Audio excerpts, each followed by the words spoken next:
में इनका कंसीड भी उन्होंने किया है। अब चूंकि हमको अपने इन्वेस्टिगेशन को आगे लेके जाना है और वर्तमान में जो इनसे जानकारी प्राप्त हुई है उसके संदर्भ में मनी लॉन्ड्रिंग इन्वेस्टिगेशन के अंतर्गत जिसके खिलाफ अगर हमको एविडेंस मिलता जाता है और उसको हम बुलाते हैं उनका स्पष्टीकरण देने के लिए सेक्शन 50 के अंतर्गत समन वगैरह किया गया सर। लिकर स्कैम इन्वेस्टिगेशन जो prevention of money laundering act के अंतर्गत इन्फोर्समेंट डायरेक्टरेट के द्वारा किया जा रहा है, उसमें चैतन्य बघेल के घर में सर्च किया जाकर अरेस्ट की गई थी। उनके इन्वॉल्वमेंट दिख रहा था हमको मनी लॉन्ड्रिंग ऑफेंस में, तो अरेस्ट किया था उनको 18 तारीख को और उनका जो रिमांड मांगी थी हमने कस्टोडियल रिमांड वो आज एंड हो रही थी, तो आज उनको पेश किया गया।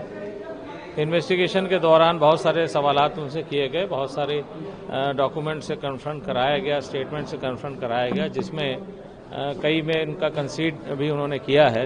अब चूंकि हमको अपने इन्वेस्टिगेशन को आगे लेके जाना है और वर्तमान में जो इनसे जानकारी प्राप्त हुई है उसके संदर्भ में अपने इन्वेस्टिगेशन को आगे बढ़ाना है और अभी फिलहाल पूछताछ के लिए कुछ ज़्यादा था नहीं, तो इस वजह से उनको जुडिशल कस्टडी में भेजे जाने के लिए हमने माननीय न्यायालय से याचना करी, जो स्वीकार की गई है और 4 अगस्त तक उनका जो है जुडिशल रिमांड को ओके किया गया है।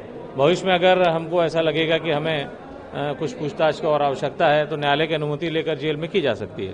तत्कालीन मुख्यमंत्री उस दौरान भूपेश बघेल थे, क्या क्योंकि अब उनके बेटे हैं ये, तो ऐसे में उनके नाम की भी चर्चा है कि क्या उनसे भी आगे पूछताछ होगी इस मामले में?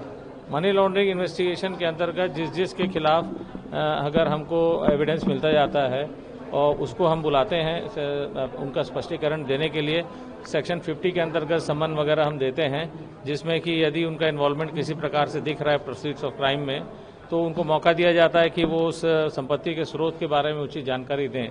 यदि वो स्रोत आपराधिक गतिविधियों में लिप्त होकर के कमाया गया नहीं है तब तो कोई दिक्कत नहीं है, लेकिन हाँ, यदि ऐसा समझ में आता है डिपार्टमेंट को और उनके समुचित उत्तर नहीं आते हैं तो जरूर आगे की कार्रवाई की जाती है। सर, जो डिफेंस लॉयर जो इस केस में भी की जा सकती है। पूरे एंटायर जो प्रोसेस है सर अरेस्टिंग का, उसका क्वेश्चन मार्क डिफेंस लॉयर। देखिए, जो प्रिवेंशन ऑफ मनी लॉन्ड्रिंग के अंतर्गत अरेस्ट की जाती है वो अरेस्ट होती है सेक्शन 19 में। सेक्शन 19 PMLA में अपने आप से एक अलग प्रोविजन प्रेस्क्राइब्ड है और यहाँ जो अरेस्ट की गई है वो सेक्शन 9 के प्रोविजंस का पालन करते हुए की गई है और ऐसी सूरत में जो ऑब्जेक्शंस हैं वो मेरे ख्याल से ओवररूल किए जाने योग्य हैं। ठीक।